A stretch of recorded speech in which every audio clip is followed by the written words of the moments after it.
las 8:06 de la mañana, estamos en ampliación de noticias con Patricia. Patricia, muy buenos días. Buenos días, Raúl, ¿cómo están todos? Bueno, inevitablemente vamos a comenzar, por supuesto, hablando del diálogo y las oraciones del día de ayer.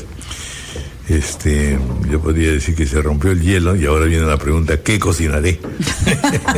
Es un poco lo ¿Y ahora qué? ¿Y ahora qué? Estamos con Juan Chepuz, vocero alterno de la bancada Peruanos por el Cambio, y Miguel Torres Morales, presidente de la Comisión de Constitución del Congreso, integrante de Banca Popular, ambos, por supuesto, congresistas. Muy buenos días, gracias por estar con nosotros. Muy buenos días. Buenos días. Efectivamente, el ánimo nacional amanece distinto, pero de todas maneras ya empiezan también matizaciones, qué cosa fue lo que exactamente ocurrió, qué cosa se dijo y por dónde se puede ir avanzando, sobre todo porque además de todas maneras se va a realizar el diálogo nacional con las otras fuerzas políticas, de modo que todavía tenemos maneras y formas de seguir especulando. Pero claro, esto que ha ocurrido el día de ayer era lo decisivo y han sido 55 minutos pues de importantes, ¿no? A ver, su opinión, Miguel Torres Morales. ¿Se han quebrado todas las enemistades? ¿Empezamos otra nueva era? ¿O por el contrario, pues es un entendimiento razonable, pero que no excluye que haya, por supuesto, siempre enfrentamientos a futuro? Sí, yo en realidad, don Raúl, tengo una lectura muy positiva. Definitivamente el mensaje de fe y esperanza en el futuro del país creo que es algo que podemos sacar como gran conclusión de esta reunión. Yo creo que ha ayudado muchísimo a romper leyendas urbanas, ¿no? Yo en las últimas semanas venía escuchando una serie de elucubraciones de los supuestos planes que tendría Fuerza Popular y Keiko Fujimori para desestabilizar el gobierno y hacerse del poder, y la verdad es que al igual que los otros 72 congresistas que estamos en la bancada, nosotros no podíamos ver eso más alejado de la realidad. Nosotros cuando conversamos con Keiko, nosotros nos damos cuenta de esa responsabilidad que ella tiene a efectos de, sin desestabilizar evidentemente al gobierno, cumplir o hacer que nosotros cumplamos la labor para la cual nos fueron encomendados los votos que decidieron que estuviéramos en el Congreso. Nuestra función, y ayer lo colocaba en una columna en el diario El Comercio, es legislar, es representar, pero también viene una parte, un componente que es fiscalizar. Y a veces ese elemento quizás no sea el más simpático de todos, pero es una facultad y es una obligación que nosotros tenemos.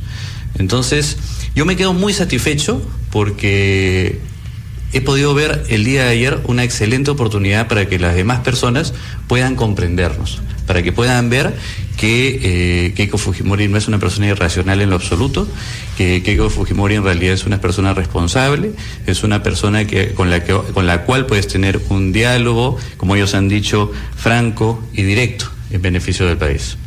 Y evidentemente también yo reconocer y agradecer la disposición que ha tenido el propio presidente Kuczynski, ¿no? De poder atender a esta reunión, a este diálogo, y creo que ambos han dado lo mejor de cada uno de ellos para poder enviar un mensaje claro a la población. Acá estamos para poder ayudar a que el país salga adelante. Juan Chepuz, también bienvenido. ¿Cuáles son sus primeras valoraciones? También comparto ese sentimiento positivo, más aún cuando era ya insólito que el presidente de la República no tuviera un canal de comunicación con la principal lideresa del fujimorismo, ¿no? Y eso realmente, no tanto como imposibilitaba, pero sí dificultaba mucho lo que se podría hacer en materia de construir una agenda legislativa que permita incorporar de manera ordenada las prioridades del Ejecutivo, como también las exigencias o prioridades de los parlamentarios. De los últimos 5 presidentes he tenido la oportunidad de estar cerca de 2 de ellos con Pedro Pablo III, y siempre he visto de que existía una línea de comunicación permanente, no necesariamente con la bancada, pero sí con los líderes. Y de esa manera se agilizan una serie de asuntos que muchas veces pueden ser cuestionables, pues las dinámicas de las bancadas pueden ser completamente distintas de los apuros y urgencias del Ejecutivo. Ahora, obviamente eran, disculpa Juan que te interrumpa para entender, eran conversaciones que no necesariamente eran públicas, levantar el teléfono. Por supuesto, a eso me refiero en esa línea de comunicación. ¿Y por qué en este caso hay que llamar al cardenal? Eso es lo que me parece terrible, no que conversen, me parece genial que conversen, pero hay que, los cardenales y los curas median cuando la cosa ya es pues guerra, ¿no? ¿Por qué tendría que haberse echado mano el cardenal y no existe esa comunicación más fluida? La política es realismo, ¿no? Y el realismo señalaba de que había un puente quebrado. Por voluntad de las partes o por cuestiones o como consecuencia de los resultados electorales. Y en ese sentido era necesario construir, volver a tener un canal de comunicación, en ese caso con la lideresa Keiko Fujimori. ¿Se quebró el canal o nunca existió? Bueno, antes de las elecciones se había un mínimo nivel de comunicación, pero luego de las elecciones lamentablemente ha habido este interregno que yo considero ya como una cuestión del pasado, y obviamente a partir del anuncio del presidente de llamar a las fuerzas políticas para un diálogo, interviene como facilitador el cardenal, lo cual me parece absolutamente válido.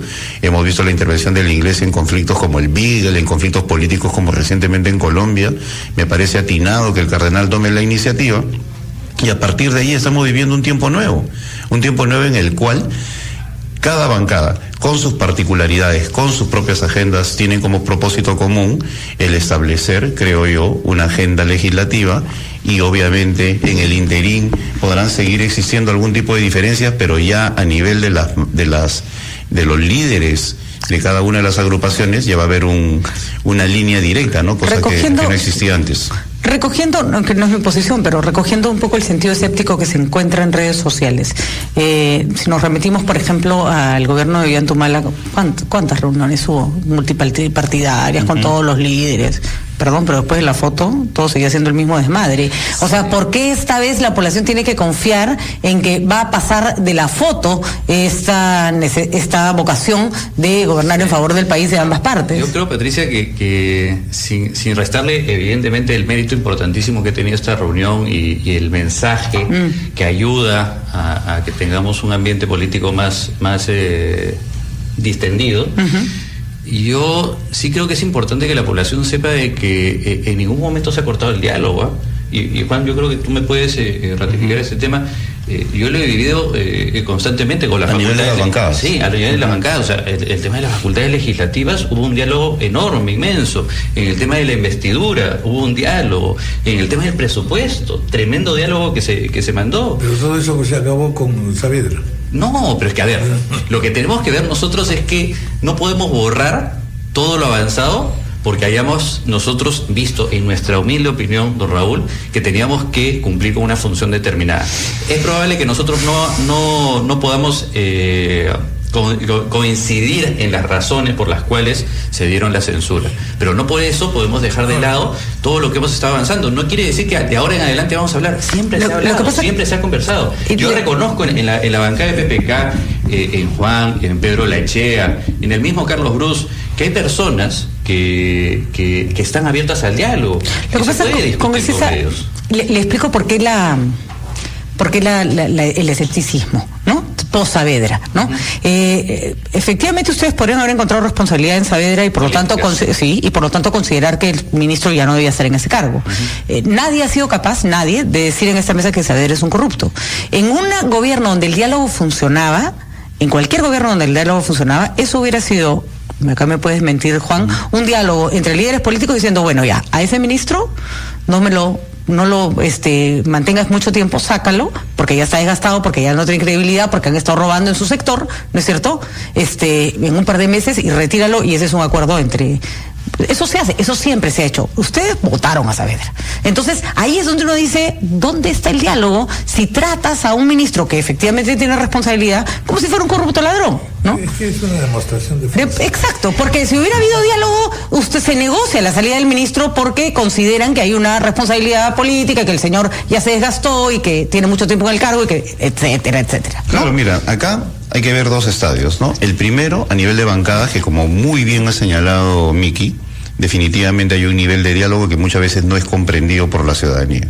Llegar a un nivel de antagonismo, de discusión, verdaderamente sería una locura, pues la política no se hace necesariamente sobre la base de medir fuerzas, sino también de dialogar, consensuar, ceder, exigir, ¿no? Esa es la política.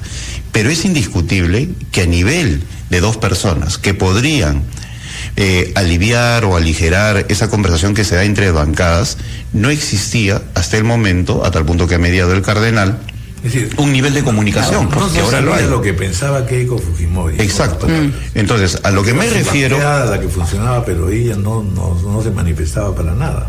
Así es. A lo que me refiero es a lo siguiente. Es importantísimo, por eso creo yo que hay una necesidad también urgente, tener la capacidad de voltear la página, que a partir de ahora, independientemente de cómo desarrollen sus propias agendas las bancadas parlamentarias, todas, sin excepción, existe un nivel de comunicación del presidente con Keiko Fujimori, como lo tiene con Alan García, con Alejandro Toledo, con César Acuña, ¿no? En el Frente Amplio hay varios. Vamos a hacer una pausa y continuamos. 8:17.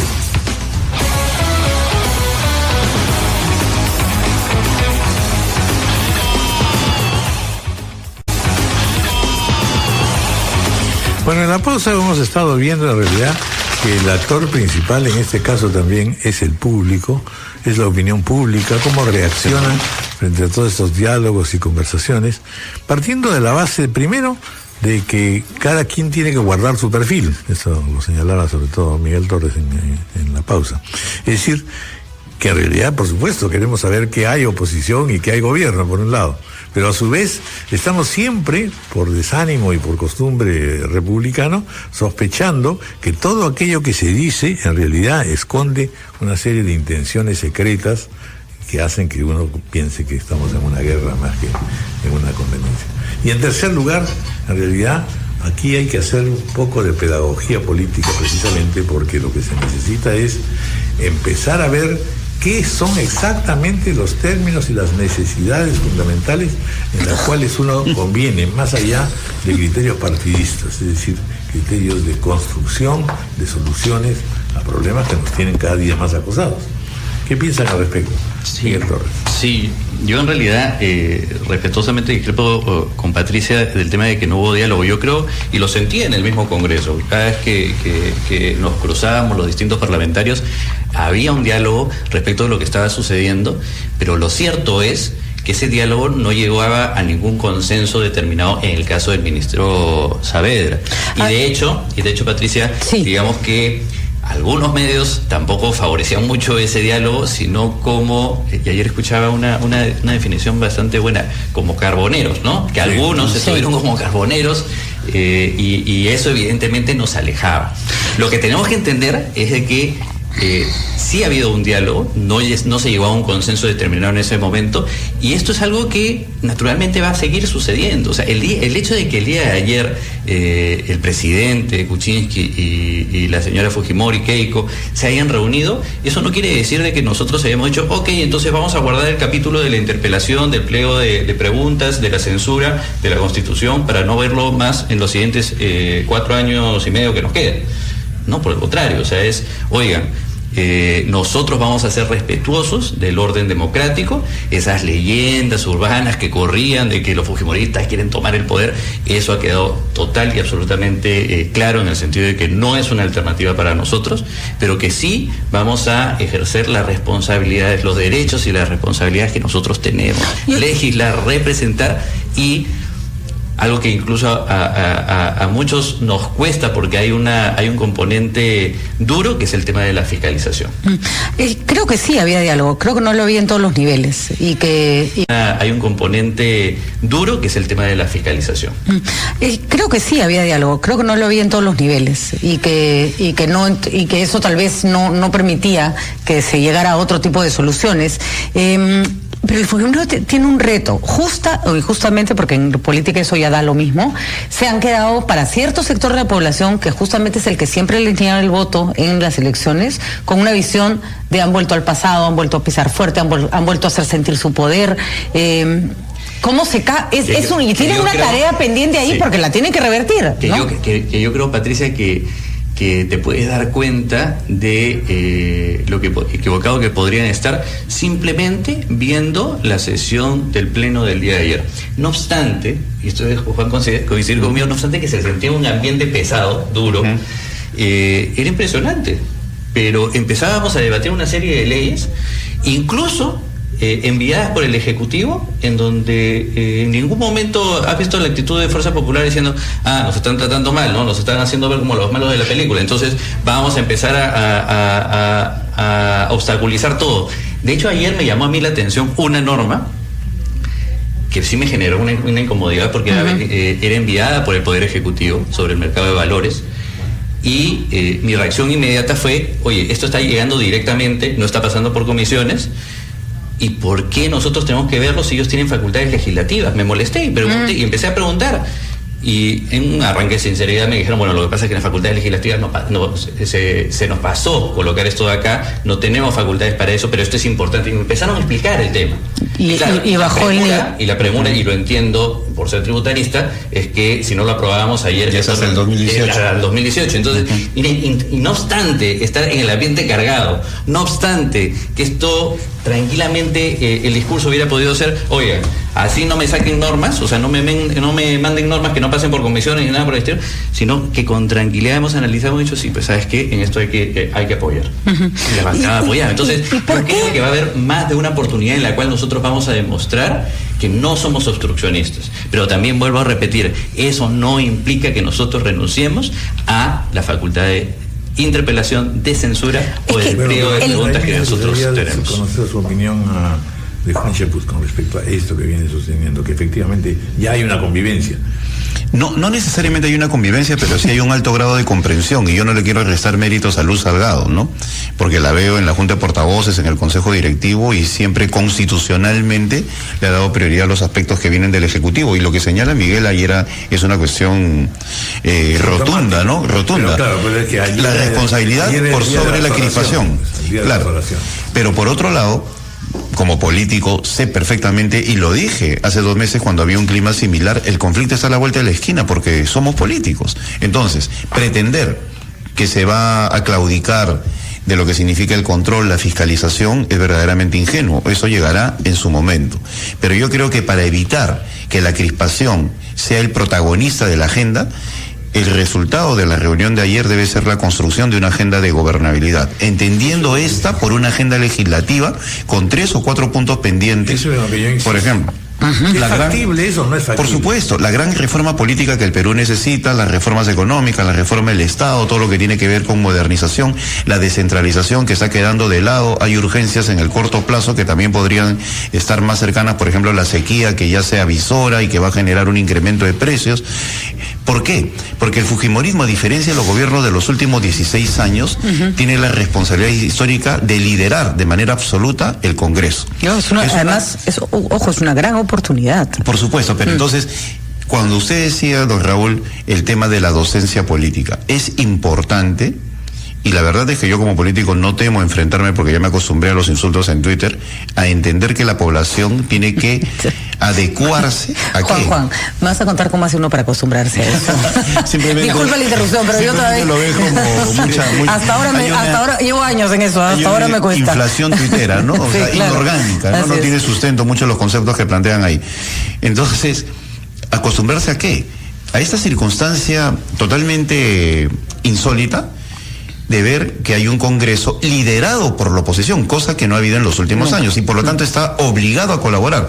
Entonces, Miki, que está liderando el tema de la reforma política con Patricia Donaire en su comisión, yo creo que es un buen momento para repensar también, no digo que se haga de inmediato, la estructura política de nuestro país, que no permite fenómenos como el de la cohabitación, por ejemplo.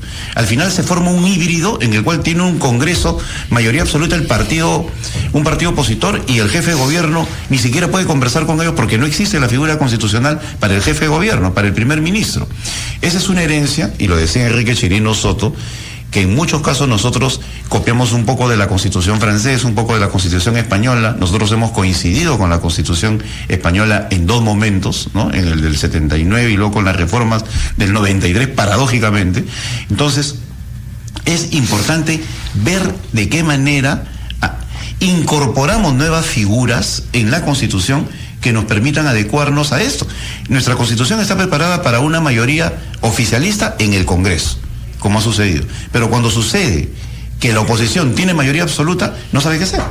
Porque no existe la figura de la cohabitación. La podemos comentar, la podemos hablar, pero constitucionalmente no existe. Entonces, es un buen momento para repensar en comisiones con un diálogo abierto este tipo de grandes temas, ¿no? Sí. De hecho, lo que dice Juan es muy importante, ¿no? Esto no puede entenderse como un cogobierno, simple y llanamente porque las funciones de los dos poderes son tremendamente distintas. Uno es gobernar, el otro es legislar, representar y fiscalizar. Cogobierno en otro sentido, ¿no? Claro, no en el sentido tradicional, ¿no? Claro, sin perjuicio de eso, que podemos conversar y producto de ese diálogo lograr determinadas metas, yo creo que sí. Ahora, como si me permite, Patricia, sí, por favor. A mí, como presidente de la Comisión de Constitución, me ha tocado ver algo increíble, y es que existe gran capacidad para llegar a consensos, incluso en un tema tan complicado como puede ser la modificación de algunos artículos de la Constitución. Yo le estaba contando a Juan antes de entrar la cantidad de dictámenes que hemos sacado en la Comisión de Constitución, la cantidad de proyectos de ley que han sido revisados verdaderamente, y siendo una comisión tan difícil como es, porque ahí están los políticos cuajados. Pero voy a decir una maldad, pero no para ustedes. Es que cuando escuchamos su posición, congresista Torres, quisiéramos escuchar más ese tipo de discurso. Lo que hemos vivido estas últimas semanas, y de ambos lados, es una becerralización del Congreso, y uso el nombre del congresista becerril no porque sea el único, sino porque tiene un estilo que empezó a primar en representantes de uno y otro lado. Ver, y eso creo que la población lo ha resentido mucho. Patricia, pero ahí sí yo tengo que sacar cara por Héctor Becerril, porque yo creo que se le maltrata mucho, y lo que yo sí rescato evidentemente de él es esa valentía que puede tener para denunciar. Eso es muy valiente, para denunciar, ojo Patricia, para denunciar algunas cosas que a algunos les puede faltar pantalones para hacer. Pero difama mucho, en fin, eso es una discusión aparte que podríamos tener, ¿no? Cada uno tiene su rol dentro del grupo parlamentario. No todos son delanteros, no todos son defensas. Claro, no me puedes todos tenemos falencias, pero también tenemos virtudes. Yo la verdad es que en Héctor encuentro una persona con mucha experiencia, con mucha valentía, y que tiene uno de mis más altos respetos. Pero por ejemplo, para cerrar, porque creo que es un tema tonto entre comillas, pero que sí molestó. No se pueden ahogar en canastas en el Congreso, y las canastas merecían una respuesta del tipo, ok, lo vamos a revisar, no, o sea, de contestarle a la población, sorry, ¿no? Nosotros, esa es la canasta que nos merecemos, era de una insolencia frente a un Perú que no recibe nada. Sí, Patricia, ¿no? pero también tenemos que ver que querramos o no, seamos sinceros. O sea, en las últimas semanas lo que nosotros hemos tenido, no digo de ustedes, pero sí lo que hemos tenido de muchos medios, es una campaña contra el Congreso. Y a mí me duele muchísimo, porque yo soy nuevo en el Congreso. Estamos totalmente comprometidos con el trabajo. Veo a una presidenta, Luz Salgado, que literalmente se desvela por ahorrar cada sol en el Congreso. Hasta la fastidiamos, ¿no? Por el hecho de que es una persona, oye, que no quiere gastar en nada. Y claro, ver esta situación nos duele en el alma, y ver que, por ejemplo, sale Luz diciendo, la presidenta sale diciendo, oigan, hemos ahorrado más de 7 millones, y que esa noticia sea una partecita chiquita en los diarios, eso sí duele. Porque es contradictorio. Que miremos la foto completa. Pero lo mismo pedía Saavedra y no lo hicieron. Hay que mirar la foto completa. Patricia, ¿no? Esto permite ver otra cosa, ¿no? Cómo el fenómeno que hablamos hace un rato del cogobierno, la cohabitación, etcétera, etcétera, se manifiesta también en los hechos políticos del día a día. Si nosotros tuviéramos una mayoría en el Congreso, este tema de las canastas desgastaría directamente a Pedro Pablo Kuczynski. Sin embargo, ahora desgasta al fujimorismo por la mayoría. Entonces estamos viviendo un nuevo momento que exige otro tipo de acciones. El problema tal vez es que medimos este Congreso con parámetros anteriores, ¿no? Entonces por eso es importantísimo construir una agenda y que la ciudadanía reconozca que el Ejecutivo puede tener iniciativas, pero si estas no se plasman en leyes, con la colaboración responsable del Congreso, como se viene haciendo, no se puede gobernar. Entonces es un momento adecuado para hacerle entender a la gente eso. La otra cosa que también es importante destacar, y que seguramente en el futuro lo vamos a ir viendo mejor, es que están en un proceso de aprendizaje. Hay puesto un parlamento con gente novísima que poco a poco va aprendiendo y seguramente tendrá una mayor figuración a futuro.